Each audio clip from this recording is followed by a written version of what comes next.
Week 18 is always a wild one in the NFL. We'll tell you which Week 18 stars will parlay a strong performance into more playing time in 2025 next.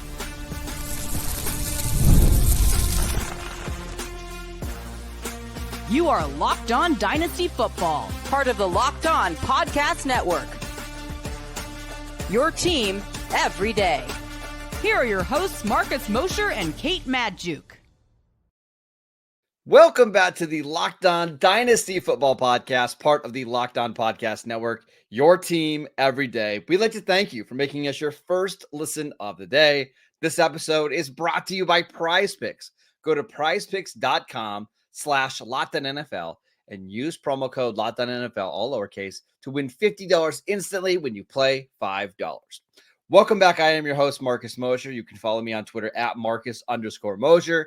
Joining me today, as always, is Kate Madjuk. You can follow her on Twitter at Kate Madjuk.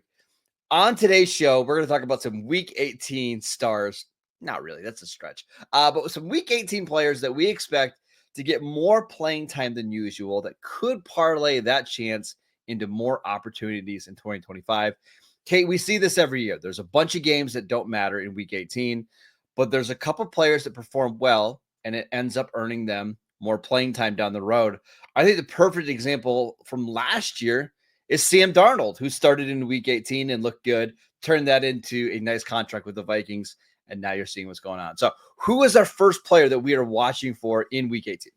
Let's talk about rookie running back Ray Davis with the Buffalo Bills, who, might get some new opportunity under a rushing attack that's been pretty dang potent, especially when it comes to scoring touchdowns. Ray Davis, they're traveling to see the New England Patriots this week.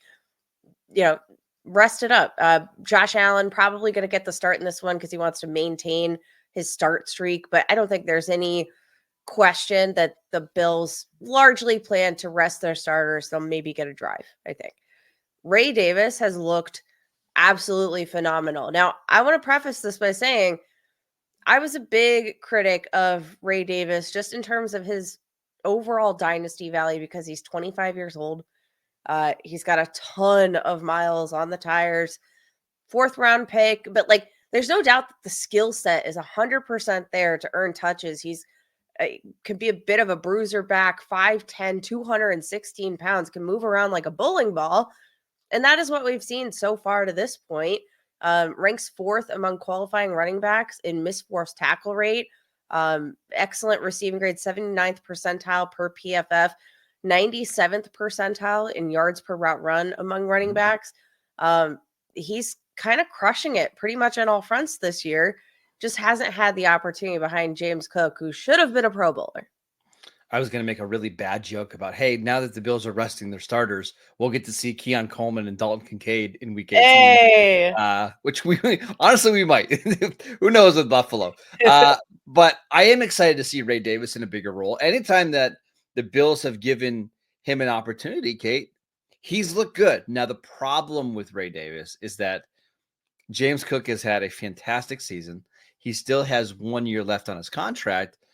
But I just won't be surprised, as great as James Cook has played this year, if Ray Davis just doesn't have a bigger role in 2025 because he's hashtag good at football and he gives them something else, something different in the offense that they don't have. And that's a between the tackles, a bowling ball that can rip yards off after contact and give them a physical presence on the ground. I really like Ray Davis, and I'm hoping he gets 17, 18, 19 touches in this game to see what he can do with a bigger workload. Yeah, and here's the thing about Ray Davis. Because of the style of football he plays, I do think he's a guy that, generally speaking, he does his best work when he has a higher volume of carries. And you look at the box score for him, 44.9% rushing success rate, not great, 3.9 yards per carry, but you look at what he did when he had a full workload. He got the start in, I can't remember what week it was, up against the New York Jets, 20 carries, averaged 4.9 yards per attempt there, caught all 3 of his passes for 55 receiving yards. He thrived when he got a full allotment of touches. His second highest carry total in the 2024 season. 11 carries, 63 rushing yards, and a score, 5.7 yards per carry. He's one of these guys that I think, kind of like a Derrick Henry type. He's a physical runner who can wear down some opposing defenses because of his size and some of the power. And I think that you're going to be able to see that a lot if he can get 15 plus touches in this game. He's not the only running back that we're looking to watch in Week 18. Let's talk about Blake Corum. Now, the Rams, if they win their game, the seeding could change a little bit. But Sean McVay has already come out and said, we're not playing starters. So no Matt Stafford, no Puka Nacua, no Cooper Kupp. I would assume no Kyren Williams, although McVay loves to just give Kyren unnecessary amounts of touches in some of these games. But Blake Corum, we expect to be the starter here in Week 18 against Seattle. Again, I don't know what the future looks like with Blake Corum because Kyren does have another year left on his contract, but Blake Corum is somebody that we like coming out of Michigan. I just want to see what he looks like with extended carries or extended touches here in Week 18. Yeah, and I mean, Blake Corum, I think he's a really tricky one because he is a player that I feel like if he landed on the Dallas Cowboys, Marcus, he would have probably been a first-round rookie pick, right? Probably. Like, yeah, he's a guy that in most situations we would be valuing, I think, pretty highly in Dynasty.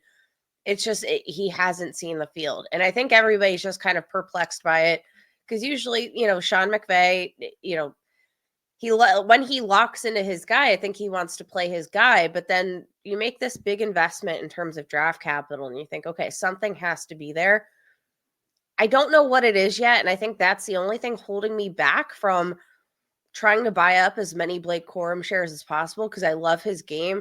He is so much like Kyren Williams, and we know how well Kyren Williams works in the system. That's my only point of hesitancy is like, what is Sean McVay thinking? I need to spend an hour inside his brain. I just want to watch Blake Corum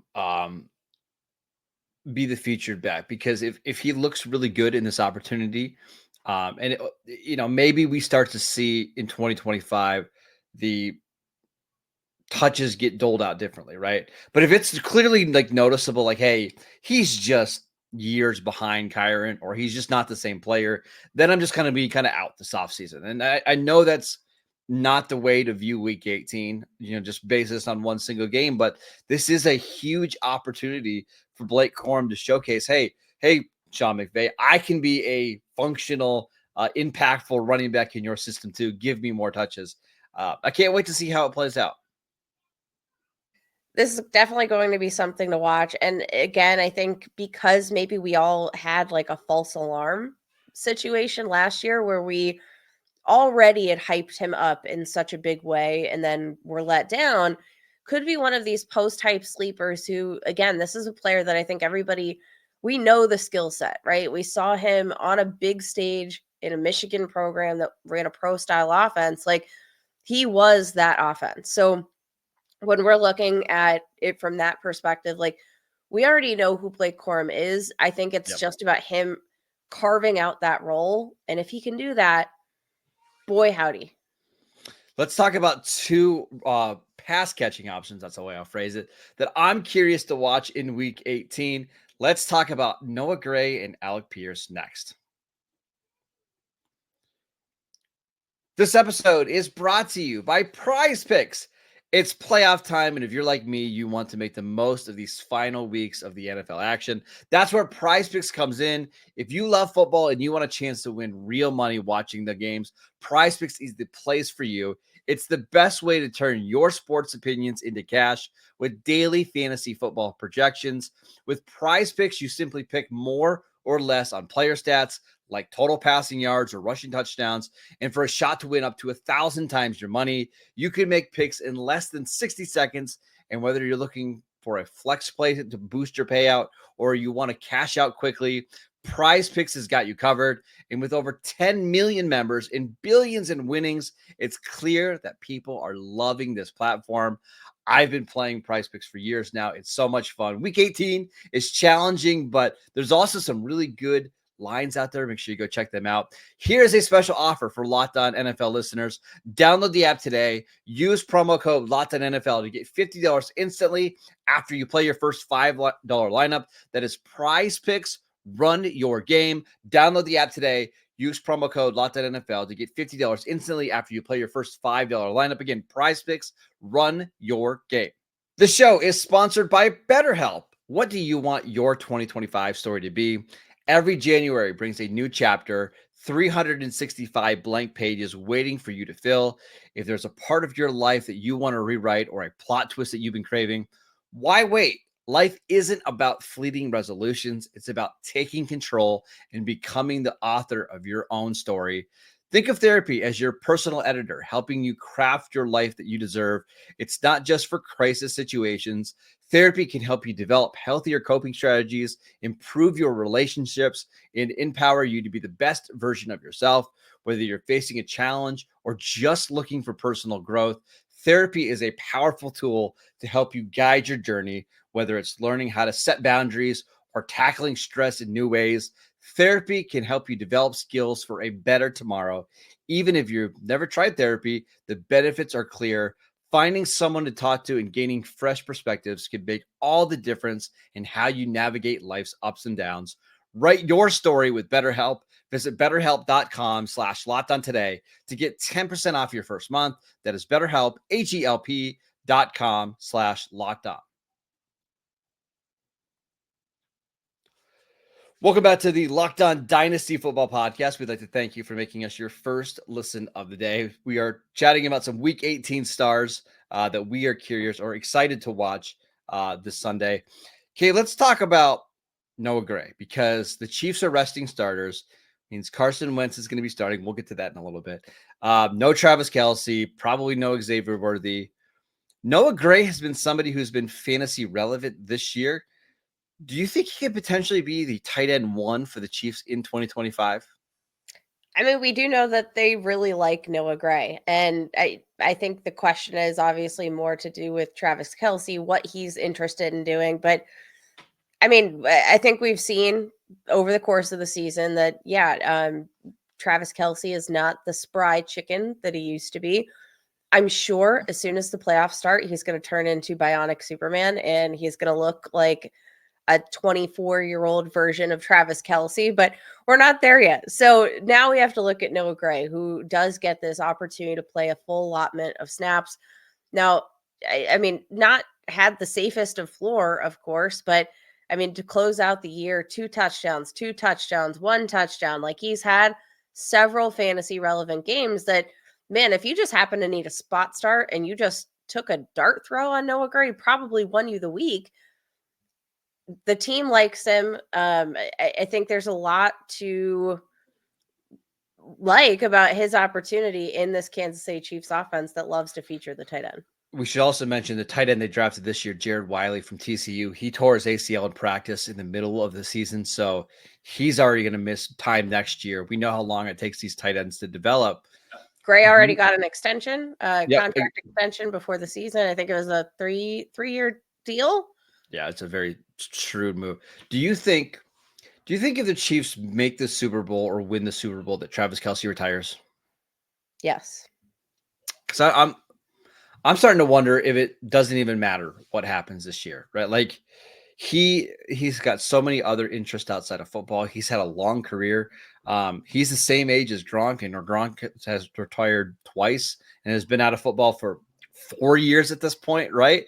It's kind of hard to believe it like that way, but if I had to bet, I think it's more likely than not that he retires after this year. And Noah Gray is somebody who Mahomes obviously trusted. Now that's in one of the most fruitful tight end positions in the league. I think Noah Gray is somebody that I want to kind of stash in every single roster. Yeah, I think that's fair. And I think Jared Wiley probably was the kind of hot ticket name, but we already know it, even when you're on the field at practice, it's really hard to adapt at the tight end position, especially when, the Chiefs, it's not like they're deploying a Brock Bowers type of role at tight end necessarily. It's a blend of, it's truly a traditional tight end that also features pass catching. So like, there's already a pretty steep learning curve there. So Jared Wiley having this ACL really just, it's a tough break. But again, you look at that shrewd move. It was an $18 million contract extension. He will now expire after the 2027 season. So, like, he's locked His up. contract, not him, by the way. Just his Oh. contract will expire. Yes. His contract will expire. He's not that old. He's not that old. Yeah. Younger than Travis Kelce, at least. But it's a 3-year, $18 million contract extension for a guy that plays a fairly limited role. And maybe that's telling us something about their insurance policy, what have you. I think Travis Kelce really cares about this three-peat situation. So. But here's the thing. If they don't win the Super Bowl this year, he's never going to have a three-peat. So if that dream is gone, I don't think there's any, there's no denying that he loves the sport of football, but I also don't know that, like, he's got a lot of other things on the horizon here that isn't worth putting your body on the line. Without looking, do you want to guess what Noah Gray's stats are this year as the backup tight end for the Chiefs? Pretty sure he has like 5 or 6 touchdowns. Yeah, he's at like 450 yards and 5 touchdowns as a backup tight end. I mean, that's nuts. Just to be clear, my guy Jake Ferguson for the Cowboys, who has started almost every game this year, I think has 450 yards and 0 touchdowns this year. So Noah Gray, even in a backup role, is producing some pretty solid numbers. If he is that tight end one next year, I think you're getting at least a lower end tight end one, and you can get him for almost nothing in your dynasty leagues. I think this is a big opportunity for him. And I won't be surprised, Kate, if we're sitting here on Monday and he's the Chiefs' leading receiver after the Broncos game. I just think this is a huge chance for him to kind of show the world that, hey, I'm next, right? Let's talk about the Colts, because that's a disaster situation. I have no idea who's going to be the quarterback next year. All I know is that A.D. Mitchell is probably going to be on the roster because he's a second-round pick. Michael Pittman just got an extension, but he had a down year because of the quarterback play. One of the guys that I'm curious to see is Alec Pierce, who's played well this year when given the opportunities. We know Josh Downs is going to play the slot. But I was telling you pre-show, I just get the feeling that something is going to happen in this Colts receiving room this year, whether it's Michael Pittman getting traded or maybe Alex Pierce gets moved to a team that's looking for more upside. Alec Pierce in this Week 18 matchup, I'm trying to think. I think they play Jacksonville. Is somebody that I want to see play well. And the opportunity here against this Jacksonville defense, this is going to be a defense that is so beatable in so many different ways. This is going to be a prime opportunity for Alec Pierce to kind of show himself off. He's, dude, 6'3", 211 pounds, an excellent deep threat. Looking at his like advanced metrics here, 98th percentile PFF receiving grade, 87th percentile receiving grade against single coverage. He can be, I think, a nice deep threat depending on, again, I don't know what they're going to do at the quarterback position, but when you look at his skill set, if they do roll with it, Anthony Richardson, you couldn't find probably a better paired skill set between what Anthony Richardson does well in terms of like throwing bombs and what Alec Pierce does really well in terms of catching them. Yeah, I agree. I also think Pierce just looks better this year. I think he's a better player than he's been. And it sounds like Joe Flacco is going to be starting this week. So we're going to see more Joe Flacco passes down the field. I just think Pierce is too good to be the 4th receiver on this offense, right? Can you give us like so I know, I think there's a lot of, right now we're all kind of thinking and projecting and wondering what the Colts are going to do just because it feels like a total mess. Can you give us a summary of the article that came out on The Athletic that just kind of speaks to why we're projecting such big shakeups here in the offense? I think across the organization, Jim Trotter wrote an article about all the dysfunction with Anthony Richardson. The players didn't like the back and forth between Flacco and Richardson. They wanted Richardson to maybe work a little bit harder. They wanted Shane Steichen to be a little bit more vocal and to be less lenient on guys like being late to meetings and, messing around in practice. And then a lot of them just feel like Chris Bauer, the GM, has not done a good job of building the rest of the roster. So I won't be surprised if this is a total shakeup from the top down. And that could lead to some really interesting moves. Again, I'm not saying that Michael Pittman should or will get traded, but when you have Josh Downs on a rookie contract, A.D. Mitchell on a rookie contract, Alec Peterson on a rookie contract, maybe the move is to try to flip somebody like Michael Pittman to a team that needs a receiver and go after a quarterback that can actually help you have a functional offense. I think the Colts are one of the biggest wild card teams going into the offseason because I could see 15 different things playing out. Yeah, and if they do kind of want to strip it all down and start from the bottom up again, Michael Pittman, an established wide receiver, he obviously just signed this extension, but I think that was with the thought process that they were a lot closer to a Super Bowl than they were a rebuild. It's become clear that's not the case. I wouldn't be surprised if he just wants to move on to another team that is maybe a little bit closer to a contending roster at this point. Yeah. All right, let's talk about some aging quarterbacks, Kate, that are going to get opportunities to start in Week 18. Let's talk about Jimmy Garoppolo and Carson Wentz, two old friends, next. This episode is brought to you by FanDuel. The NFL playoffs are almost here, but it's not too late to get in on the regular season action with FanDuel, America's #1 sportsbook, because right now, new customers can finish the season strong with $250 in bonus bets if your first $5 bet wins. FanDuel has so many ways for you to pick up a W. I love betting on NFL futures. You can still go out and bet on the awards, the MVP race, the Defensive Player of the Year race, all available on FanDuel. Just visit FanDuel.com to join today. That is FanDuel.com for your chance at $250 in bonus bets. Again, go check out all of the lines and the odds available. It's so much fun. You can already start to get a look at some of the playoff matchups as well. Those will be posted on Sunday evening. Go make every moment more with FanDuel, an official sportsbook partner of the NFL.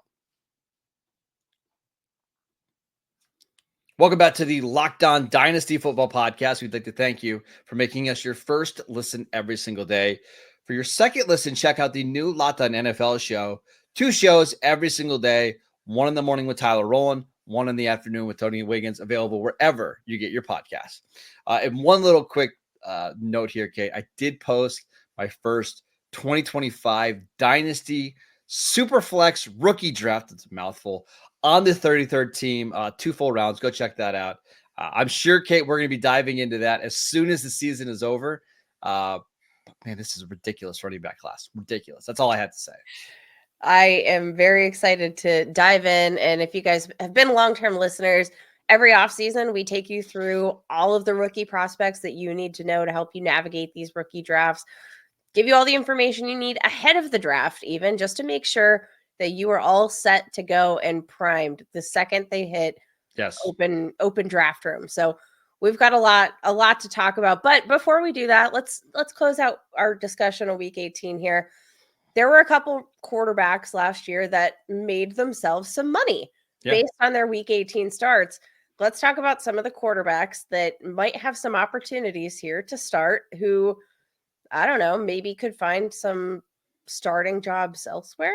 Well, I was Sam Darnold was the best example of this, right? Played really well in Week 18, and that allowed him to sign a contract with Minnesota that gave him a chance to start.